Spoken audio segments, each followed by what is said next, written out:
Hello tout le monde, j'espère que vous allez bien. Aujourd'hui on se retrouve pour une nouvelle vidéo et comme vous pouvez le voir dans le titre, il s'agit de mon bullet journal du mois de février.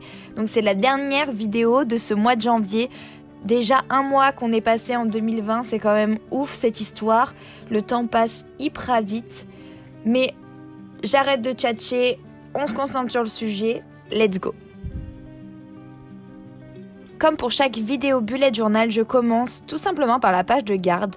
Donc en fait ce mois-ci j'ai décidé de faire un thème assez géométrique. J'avais envie de quelque chose de très linéaire, de très... de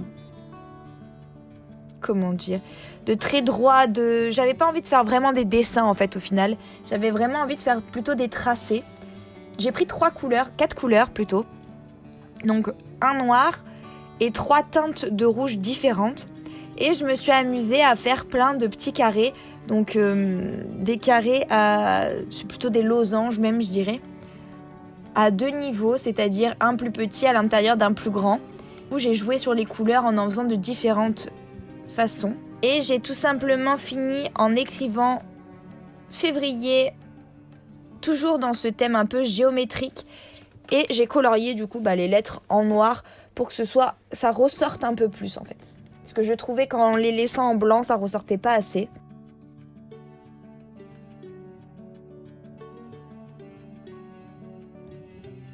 Puis je suis passée à la page calendrier. J'ai reporté exactement la même façon d'écrire février sur mon calendrier. Et ensuite j'ai fait un encart notes et un encart lecture.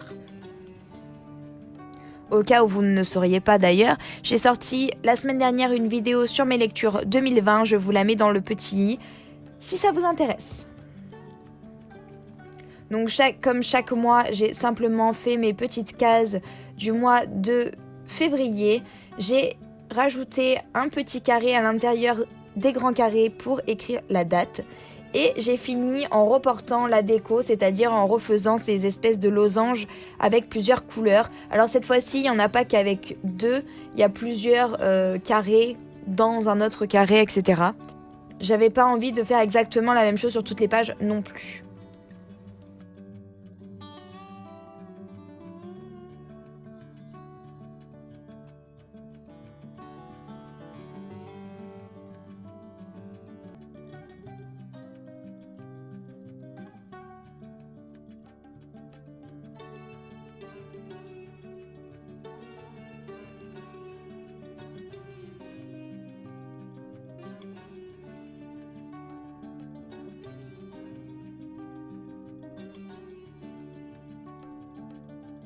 Ensuite, je suis passée à ma page to-do list qui est extrêmement simple, c'est-à-dire que j'ai juste reporté l'espèce de décoration que j'ai fait sur la page et le code couleur et j'ai simplement écrit en plein milieu to-do list. Quelque chose de très simple, vous savez que cette page de toute façon elle est faite pour être remplie au maximum et pas pour être remplie de dessins, sinon l'utilité se perd et ça ne sert plus à rien. Il faudrait 2 pages to-do list et là par contre ça deviendrait ridicule d'utiliser autant de pages pour quelque chose d'aussi simple.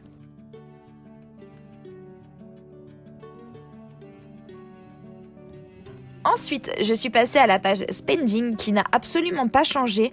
Comme vous allez le voir, j'ai pas réussi encore à trouver la façon de faire qui me plaît le plus. Donc pour l'instant, ce mois-ci, elle ne changera pas. Je vais la laisser telle qu'elle. Et puis on verra le mois prochain si j'ai trouvé la façon dont je veux vraiment utiliser cette page.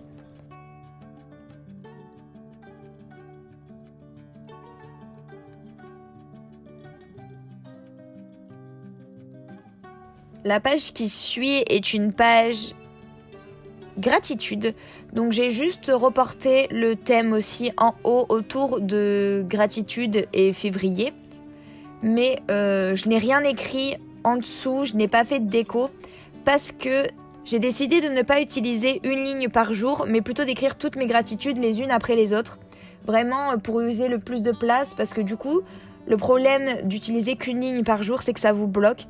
Et si par exemple il y a un jour où vous êtes plus reconnaissant de quelque chose, vous allez être limité. Alors que le but ce n'est pas d'être limité dans notre reconnaissance, mais de pouvoir écrire vraiment tout ce qu'on a envie d'écrire dans cette page. Donc je me suis dit que j'allais vraiment arrêter ce système de jour par jour, mais vraiment d'écrire à la suite, ce qui ne m'empêchera pas d'en écrire un par jour, bien entendu. La page qui suit, c'est une nouvelle page, donc c'est la page des souvenirs de février. En fait, j'ai décidé de, un peu comme la page gratitude, en fait c'est pour ça qu'elle est en face, c'est parce que je trouve qu'elle se complète vraiment bien. La page souvenirs de février, elle va vraiment me servir pour écrire tout ce que j'ai fait pendant le mois de février qui m'a vraiment marqué, c'est-à-dire une sortie avec des amis qui m'aura un peu plus marqué, un repas de famille, un anniversaire, même quelque chose que par rapport à moi, quelque chose que j'ai découvert ce mois-ci ou quelque chose que j'ai fait que je n'avais jamais fait ou même quelque chose que j'ai l'habitude de faire et qui m'a fait du bien de faire à ce moment-là. Donc c'est vraiment une page où on peut écrire tout et n'importe quoi, mais c'est vraiment spécifique au mois de février et je trouve ça cool de pouvoir vraiment écrire ce qu'on va retenir de ce mois de février. La page suivante est aussi une nouvelle page, c'est une page de recettes à tester. Alors elle est dans le mois de février, mais elle pourra tout aussi bien être, ne pas y être le mois prochain, puisque je ne sais pas si elle va être remplie d'ici la fin du mois de février. Mais en gros, dans cette page, vu que vous savez, forcément, si vous me suivez sur mon blog, pas trop sur YouTube pour l'instant, mais dès que j'ai une cuisine, ne vous inquiétez pas, je vais rattraper tout ça. En fait, j'adore faire la cuisine, que ce soit salé ou sucré. Et puis, si vous ne le savez pas, je suis en BTS diététique et malgré tout, j'ai quand même des recettes à apprendre. Du coup, j'ai des recettes à tester. J'ai décidé de faire une page, pas de refaire, mais de faire une page recettes à tester sur mon bullet pour pouvoir vraiment voir quelles recettes j'ai vraiment envie d'essayer et dans l'ordre où les idées me viennent, comme ça je ne peux pas oublier les premières. Parce que souvent, quand vous ne les écrivez pas quelque part, vous vous dites tiens celle-ci j'aimerais bien la tester, puis vous passez à une autre, une semaine se passe et vous ne l'avez pas testée et fatalement vous l'oubliez complètement et j'ai plus envie de ça, donc j'ai décidé de dédier une page de mon bujo pour ça. Ensuite j'ai tout simplement fait la page des 2 premiers jours du mois de février, donc c'est pareil, j'ai reporté le thème un peu comme je pouvais. J'aurais pu faire autrement, mais je trouvais ça joli de le faire comme ça. Donc il y a un encart-notes, 2 encart-notes. J'écris toujours un petit calendrier dans un coin, ça je vous l'avais déjà dit. Et pour faire les encarts samedi et dimanche, j'ai simplement fait un peu comme j'avais fait pour le mois de décembre. Je vous mets la vidéo dans le petit si ça vous intéresse. J'avais fait un peu ce même système pour mes jours avec mes jours sucre d'orge. Là, sauf que c'est plutôt du coup géométrique que sucre d'orge, bien entendu, puisque ce n'est pas le mois de décembre. Et la grande nouveauté de ce mois-ci, si vous ne l'avez pas vu, c'est que j'ai supprimé la page tracker d'habitude et je l'ai reportée en fait sur chaque semaine. C'est-à-dire que je me suis rendu compte que j'avais un peu de mal à retourner toujours sur ma page tracker d'habitude, de faire toujours des va-et-vient sur mon cahier.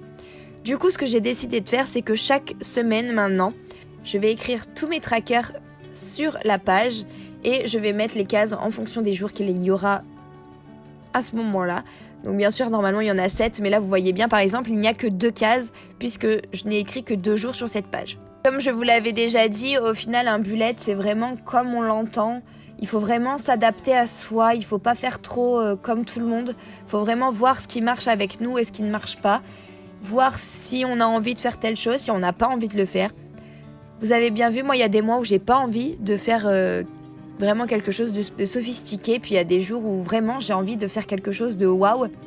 Là, en l'occurrence, c'est quelque chose d'extrêmement simple que j'ai fait. Mais j'adore le résultat, vraiment, je suis super fan du résultat, j'aime beaucoup. Même si c'est quelque chose de très carré et de très sobre, au final, je trouve que ça rend vraiment bien. Donc vous aurez pu voir que je suis en train de faire mon semainier. La seule chose que je n'ai pas reporté sur les semaines qui ont suivi, c'est le tracker en forme de rond, parce que ça ne me convenait pas. Au final, je trouvais ça pas très joli. Du coup, sur les autres pages, j'ai vraiment fait comme les 2 premiers jours, c'est-à-dire en format de petit carré plutôt. Voilà tout pour ce bullet journal du mois de février. J'espère qu'il vous aura plu, que ça vous aura inspiré peut-être pour les vôtres aussi. N'hésitez pas à me le dire d'ailleurs en commentaire si ça vous inspire de temps en temps. N'hésitez pas non plus à me dire si ça vous a plu comme vidéo, si ce genre de vidéo vous plaît, si vous avez envie d'avoir plus d'indications sur, je ne sais pas, les stylos que j'utilise, le cahier que j'utilise. C'est vrai que je ne détaille peut-être pas assez ce genre de choses, donc n'hésitez pas à me le dire en commentaire, ça peut être super intéressant de vous le rajouter dans la prochaine ou alors de faire carrément une vidéo, mon matériel pour le bullet journal. N'hésitez pas à me dire tout ça en commentaire. N'hésitez pas à vous abonner si ce n'est pas encore fait, ça fait toujours plaisir. N'hésitez pas à mettre un pouce bleu aussi si ça vous a plu. En tout cas, moi je vous embrasse très fort, je vous dis à très vite. Ciao ciao!